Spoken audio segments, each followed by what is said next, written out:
Hello everyone, I hope you all are doing well. यहाँ पे हम डिस्कस करेंगे कास्ट मूवमेंट से रिलेटेड एमसीक्यू। सो स्टार्ट करते हैं।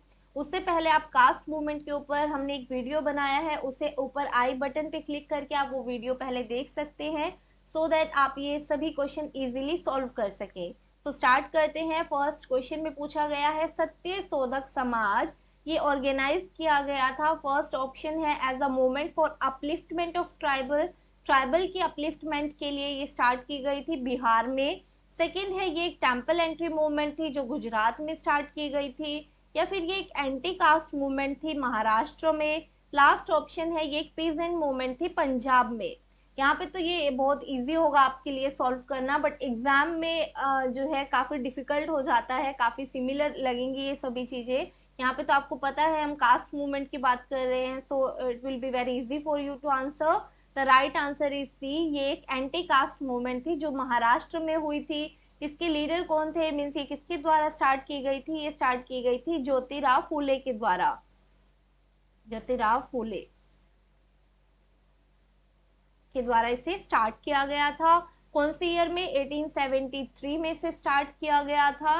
और कहाँ पे? महाराष्ट्र में से स्टार्ट किया गया था। किसके लिए? ये जो है इसमें जो फोकस था वो था अपलिफ्टमेंट पे, upliftment of under privilege section, under privileged section की। अंडर प्रिविलेज सेक्शन में लोअर कास्ट, अनटचेबल्स और विडो। इनका मोटिव था कि इन सब के लिए जो है कुछ अच्छा किया जाए, इनको गुड एजुकेशन प्रोवाइड की जाए। इसी पर्पज से जो है इन्होंने काफ़ी सारे एजुकेशन इंस्टीट्यूट्स भी बनवाए थे ताकि इन सबको एजुकेशन प्रोवाइड की जा सके, जिससे ये अपने पाँव पे खड़े हो सके, इनको एम्पावर किया जा सके। इसीलिए ये सत्य शोधक समाज जो है स्टार्ट किया गया था ज्योतिराव फूले के द्वारा। ये और जो सत्य शोधक समाज था ये एक एंटी कास्ट मूवमेंट थी महाराष्ट्र में। नेक्स्ट क्वेश्चन की तरफ बढ़ते हैं। नेक्स्ट में पूछा गया है स्टेटमेंट बेस्ड क्वेश्चन है। कुछ स्टेटमेंट आपको दी गई है महार मूवमेंट के रिगार्डिंग, और आपको बताना है कि इन स्टेटमेंट में से कौन सी स्टेटमेंट जो है वो इनकोरेक्ट है। जब भी इनकोरेक्ट पूछा जाए उसे आपको हाईलाइट कर लेना है या फिर सर्कल कर लेना है, क्योंकि एक बहुत ही सिली मिस्टेक है जो हर एक एस्पिरेंट करता है। इस तरह की मिस्टेक आपको नहीं करनी है। ओके, इनकोरेक्ट को हाईलाइट कर लो और इनकोरेक्ट के हिसाब से ही आपको आंसर देना है। इनमें से कौन सी स्टेटमेंट गलत है महार मूवमेंट के रिगार्डिंग? तो हम देखते हैं। फर्स्ट स्टेटमेंट में पूछा गया है कि ये स्टार्ट की गई थी under the leadership of B R Ambedkar. तो ये बिल्कुल सही स्टेटमेंट हो जाएगी, क्योंकि जो महार मूवमेंट थी ये बी आर अम्बेडकर के द्वारा स्टार्ट की गई थी महाराष्ट्र में। जो बी आर अम्बेडकर है वो महार कम्युनिटी से बिलोंग करते थे जिन्हें अनटचेबल माना जाता था। ओके, इनके वेलफेयर के लिए ही इन्होंने महार मूवमेंट चलाई थी, जिसे डिप्रेस क्लास मूवमेंट भी बोला जाता था। Okay, Mahar movement is also known as depressed class movement, जो किसकी लीडरशिप में हुई थी? बी आर अम्बेडकर की। कब हुई थी ये हुई थी 1924 में स्टार्ट हुई थी। और इसमें जो है पर्पस क्या था? पर्पस था upliftment of depressed classes, depressed classes के अपलिफ्टमेंट के लिए ये की गई थी, और अनटचेबिलिटी के अगेंस्ट ये मूवमेंट थी। और थर्ड स्टेटमेंट है, तो ये तो बहुत ही जनरल स्टेटमेंट है। ये तो बिल्कुल सही स्टेटमेंट है। सेकंड स्टेटमेंट तो आप गेस भी कर सकते हैं कि यस बिल्कुल सही होगी, इसमें कुछ गलत तो है ही नहीं। डिप्रेस्ड क्लासेस की अपलिफ्टमेंट के लिए थी और अनटचेबिलिटी के अगेंस्ट में थी। इस तरह की स्टेटमेंट जनरली ट्रू होती हैं। नेक्स्ट है डिप्रेस्ड क्लास इंस्टीट्यूशन इन्होंने जो है फाउंड किया था 1924 में। नेक्स्ट है Marathi fortnightly with the name बहिष्कृत भारत, इन्होंने स्टार्ट की थी 1927 में। तो यहाँ पे कंफ्यूजन हो सकता है, ये आप तभी बता पाएंगे अगर आपको आइडिया होगा। ओके, कि क्या ये महार मूवमेंट से रिलेटेड थे और इनको कौन से ईयर में फाउंड किया गया था। तो ये काफ़ी फैक्चुअल है, ये आपको पता होना चाहिए, तभी आप इसका आंसर कर पाएंगे। तो ये दोनों स्टेटमेंट भी बिल्कुल सही है। डिप्रेस क्लास इंस्टीट्यूशन जो है ये 1924 में फाउंड किया गया था, और मीन्स सेम ईयर में जब महार मूवमेंट स्टार्ट हुई थी। महार मूवमेंट भी 1924 में स्टार्ट हुई थी, और तभी डिप्रेस्ड क्लास इंस्टीट्यूशन भी इन्होंने फाउंड किया था 1924 में। और उसके कुछ टाइम के बाद इन्होंने मराठी फोर्टनाइटली निकाला जिसका नाम था बहिष्कृत भारत, ये इन्होंने स्टार्ट किया था 1927 में। तो ये चारों स्टेटमेंट ही बिल्कुल सही है। और यहाँ पे पूछा है कौन सी स्टेटमेंट गलत है, तो गलत तो कोई भी स्टेटमेंट नहीं है, तो इसका सही आंसर क्या हो जाएगा, D, none is the right answer. Now move to the next question. Next question is regarding Narayana Guru. यहाँ पे पूछा गया है कि नारायण गुरु जो है इनका जन्म कहाँ पे हुआ था। ऑप्शंस आर केरला, महाराष्ट्र, बंगाल और पंजाब। तो इसका सही आंसर हो जाएगा इनका जन्म हुआ था केरला में। इसके बारे में भी हमने बात की थी कि जो नारायण गुरु है ये इजावा इजावा कम्युनिटी होती है, जिसे इरावा भी बोला जाता है, इरावा। ओके, इजावा कम्युनिटी से ये बिलोंग करते थे, केरला की, जिन्हें अनटचेबल कंसीडर किया जाता था, अनटचेबल। ये जो है काम करते थे as a Todi tapper, means जो इजावा कम्युनिटी है ये टोडी टैपर का काम करती थी, टोडी टैपर्स, इजावा कम्युनिटी। ओके, और इसी से बिलोंग करते थे नारायण गुरु, ये केरला में इनका जन्म हुआ था। अब हम नेक्स्ट क्वेश्चन की तरफ बढ़ते हैं। नेक्स्ट में पूछा गया है who advocated the concept of one cast, one religion and one God for all. हाँ जी बताइए, ये कॉन्सेप्ट किसके द्वारा दिया गया था, ये स्लोगन किसके द्वारा दिया गया था। ऑप्शंस आर महात्मा गांधी, नारायण गुरु, पेरियार या फिर स्वामी विवेकानंद। तो उसका सही आंसर हो जाएगा, ये दिया गया था नारायण गुरु के द्वारा। उनका मानना था कि एक ही कास्ट है, एक ही रिलीजन है, एक ही भगवान है सबके लिए। ओके, और इससे पहले हमने बात की, प्रीवियस क्वेश्चन में भी हमने नारायण गुरु की बात की थी कि इनका जन्म केरला में की इजावा कम्युनिटी में हुआ था, और इन्होंने जो है टेम्पल एंट्री मूवमेंट के लिए भी काफी कुछ किया था, temple entry movement, temple entry movement means इनका मानना था कि जो पब्लिक टेम्पल है ये सभी के लिए ओपन होने चाहिए, public temple should be open for all irrespective of caste. उस टाइम पे क्या होता था, उस टाइम पे जो है जो लोअर कास्ट होती थी, जो अनटचेबल होते थे, उनको टेम्पल में भी एंट्री नहीं होती थी, उनको रोड पे भी एंट्री नहीं होती थी, तो इसके अगेंस्ट इन्होंने मूवमेंट चलाया था। एक और मूवमेंट इन्होंने चलाया था with the name अरावीपुरम movement.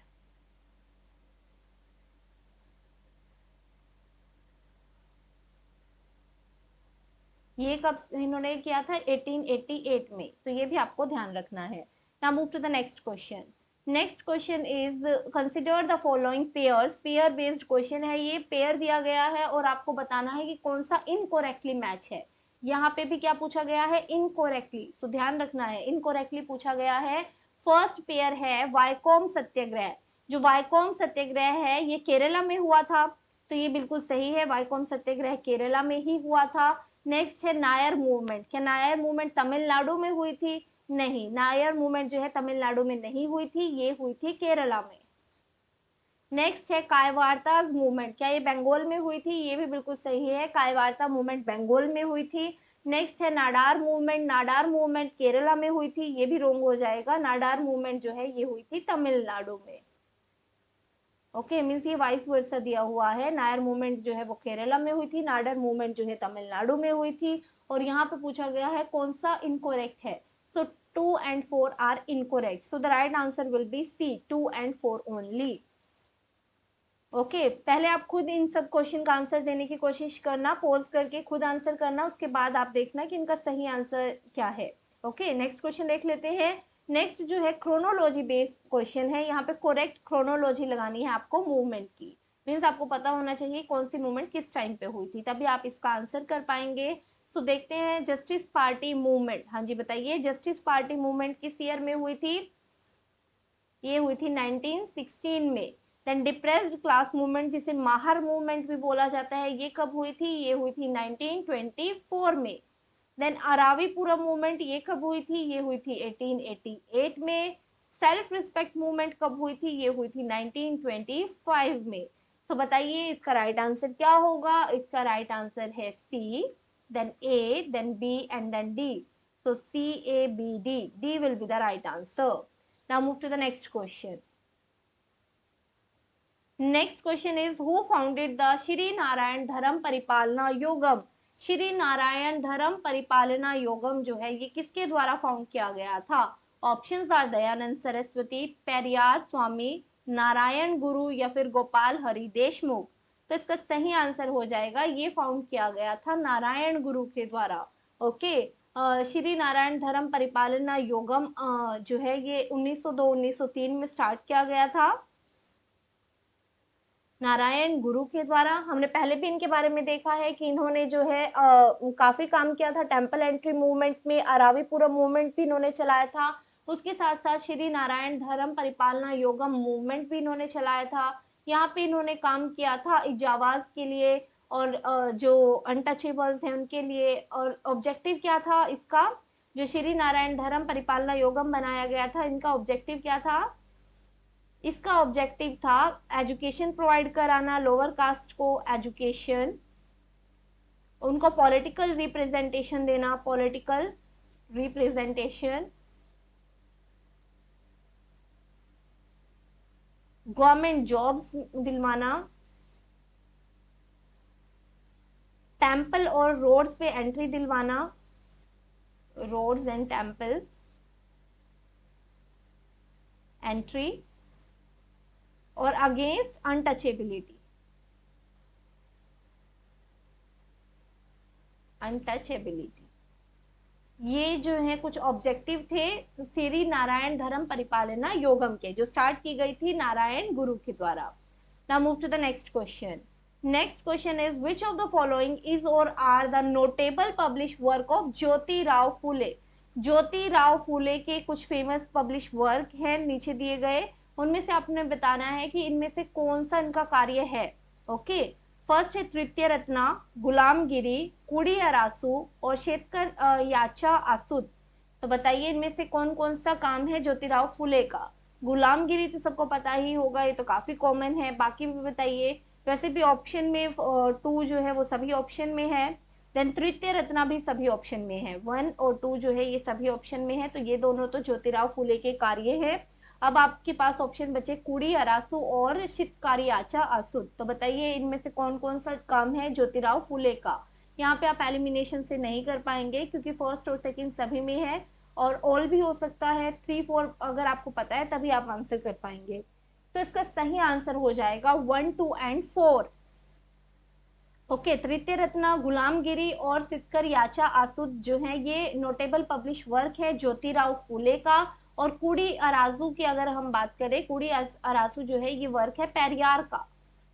Periyar जिन्होंने सेल्फ रिस्पेक्ट मूवमेंट चलाया था, self respect movement.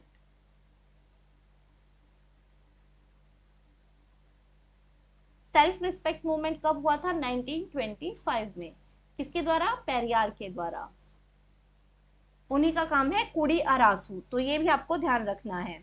Now move to the next question. Next question is statement based question है। आपको कुछ स्टेटमेंट दी गई है और आपको बताना है कि इनमें से कौन सी स्टेटमेंट सही है, करेक्ट यहाँ पे बताना है। फर्स्ट है हरिजन सेवक संघ, ये एक नॉन प्रॉफिट ऑर्गेनाइजेशन है जिसे महात्मा गांधी जी के द्वारा फाउंड किया गया था 1923 में। इसका पर्पस था अनटचेबिलिटी को इरेडिकेट करना इंडिया से, और ये काम करती थी हरिजन और दलित पीपल के लिए। तो देखो यहाँ पे एक ही स्टेटमेंट में कितने सारे फैक्ट आपको पूछे गए हैं, तो ये सभी फैक्ट अगर सही है तभी ये आंसर सही होगा। तो हरिजन सेवक संघ एक नॉन प्रॉफिट ऑर्गेनाइजेशन थी, ये बिल्कुल सही है। महात्मा गांधी के द्वारा इसे फाउंड किया गया था, ये भी बिल्कुल सही है। ये अनटचेबिलिटी को इरेडिकेट करने के लिए थी इंडिया से, तो ये भी सही है। और हरिजन के नाम से है तो बिल्कुल सही होगा कि भाई हरिजन और दलित पीपल के लिए काम करती थी। एंड लास्ट है क्या, ये 1923 में हुई थी, 1923 में हुई थी, तो ये स्टेटमेंट रॉन्ग हो जाएगी क्योंकि ये 1923 में नहीं, ये हुई थी 1932 में। क्योंकि कब हुई थी ये 1932 में जो पूना पैक्ट हुआ था, पूना पैक्ट। पूना पैक्ट किस किस के बीच में हुआ था, गांधी जी और अंबेडकर जी के बीच में ये पैक्ट हुआ था। उसके बाद जो है गांधी जी ने ये बनाया था हरिजन सेवक संघ। ओके, तो इस तरह से आप ये थोड़ा ध्यान रख सकते हैं। सो फर्स्ट स्टेटमेंट आपकी रॉन्ग हो जाएगी। नेक्स्ट है वीकली हरिजन, इन्होंने फाउंड किया था गांधी जी ने 1933 में, तो ये स्टेटमेंट बिल्कुल सही है। So the right answer will B 2 only. वैसे यहाँ भी आप देख सकते हैं कि 10 साल का गैप सेम उसमें, तो आप थोड़ा सा यहाँ से भी देख सकते हैं कि भाई ये रॉन्ग हो सकती है। तो B is the right answer. Now move to the next question. आज का लास्ट क्वेश्चन हमारा क्या है और किसके रिगार्डिंग है, तो ये है जस्टिस पार्टी के जस्टिस पार्टी मूवमेंट के रिगार्डिंग ये क्वेश्चन है। यहाँ पे कुछ स्टेटमेंट्स दी गई हैं, तो देखते हैं। और पूछा गया है कि कौन सी करेक्ट स्टेटमेंट है जस्टिस पार्टी मूवमेंट के रिगार्डिंग। फर्स्ट स्टेटमेंट है कि ये स्टार्ट हुई थी under the leadership of doctor T M Nair, P Theagaraya Chetty और सी एन मुदलायर। किसके बिहाफ पे, इंटरमीडिएट कास्ट के बिहाफ पे। तो ये स्टेटमेंट बिल्कुल सही है। नेक्स्ट है, ये ब्राह्मण डोमिनेशन के अगेंस्ट हुई थी, जो ब्राह्मण की डोमिनेशन थे गवर्नमेंट सर्विसेज में, एजुकेशन में, पॉलिटिक्स में। तो ये तो बहुत ही जनरल स्टेटमेंट है, इस तरह की स्टेटमेंट तो ऑलमोस्ट राइट ही होती हैं, तो ये भी स्टेटमेंट बिल्कुल सही है। नेक्स्ट है, साउथ इंडियन लिबरेशन फेडरेशन जो है ये फॉर्म हुई थी 1916 में। तो ये स्टेटमेंट भी बिल्कुल सही है। जस्टिस पार्टी मूवमेंट कब बनी थी, ये 1916 में बनी थी और 1916 में ही साउथ इंडियन लिबरेशन फेडरेशन बना था। तो 3 भी राइट हो जाएगा। नेक्स्ट है, इसका रिजल्ट क्या रहा था कि 1930 में गवर्नमेंट ने रिजर्वेशन दिया था इन ग्रुप को। तो ये स्टेटमेंट भी बिल्कुल सही है। So the right answer will be all, D is the right answer. तो आज के लिए इतना ही। I hope you like the video. Thank you very much. Bye bye and take care.